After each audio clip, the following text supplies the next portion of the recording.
Hello, my dear students. Today you are Aradhna ma'am with new topic and that is the most demanding topic, secularism.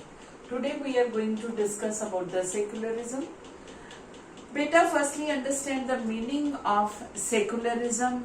As you are familiar, India is a secular country. अब secular बोलते हैं. Secular क्या? Secular country means India has officially declared no religion. ठीक है? Country has no official, no religion. India is a secular, मतलब कोई India का धर्म नहीं है. जैसे पाकिस्तान का इस्लाम है, अरेबियन कंट्री का इस्लाम है, यूरोपियन कंट्री का क्रिश्चियंस है, तो इंडिया का, Nepal is the only Hindu country. अब इंडिया का कोई रिलीजन नहीं है, but Indian people are free to believe, profess, propagate any religion.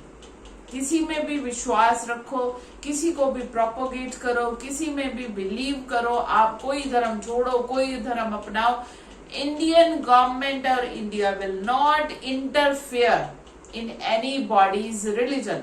किसी के भी धर्म में ना दखल अंदाजी देगा ना कुछ. ओके, अनटिल और अनलेस किसी के रिलीजियस अफेयर, डायलॉग, स्टेटमेंट किसी दूसरे धर्म को नुकसान नहीं पहुंचा रहे, ठेस नहीं पहुंचा रहे, किसी के रिलीजियस सेंटिमेंट को, तब तक गवर्नमेंट या कोर्ट इंटरफेयर नहीं करेगी.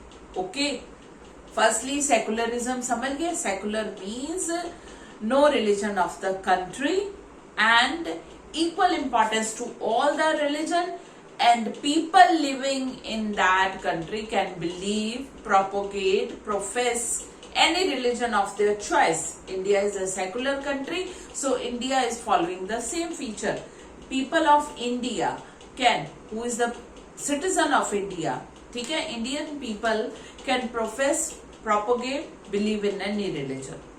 किसी भी धर्म का प्रचार करो, जैसे भी, जब तक दूसरे धर्म वालों के सेंटिमेंट को ठेस नहीं पहुंचती. Secondly, Indian government will not interfere. Indian government ना इंटरफेयर करेगी, ना ग्रांट देगी, ना पैसा देगी किसी भी रिलीजियस इंस्टीट्यूशन को या एजुकेशनल इंस्टीट्यूशन को जो कि धार्मिक, ठीक है, रिलीजन से रिलेटेड है, धर्म से रिलेटेड है. India will not pay and Indian government, sorry.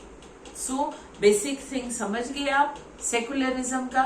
Secularism means no official religion. Okay, कोई धर्म नहीं है, every religion given equal importance. India में आपको पता है Hindu, Sikh, Muslim, Christian, Jain, whatsoever, कोई भी धर्म है, आपको कोई फर्क नहीं पड़ता है. इंडियन गवर्नमेंट को, इंडियन लॉ को कोई फर्क नहीं. You all are equally important and equal importance. Okay, that's all. Brief में समझाया है, आई थिंक समझ आ गया है. फिर भी प्रॉब्लम है, send me comments in comment section. That's all from your Aradhna ma'am.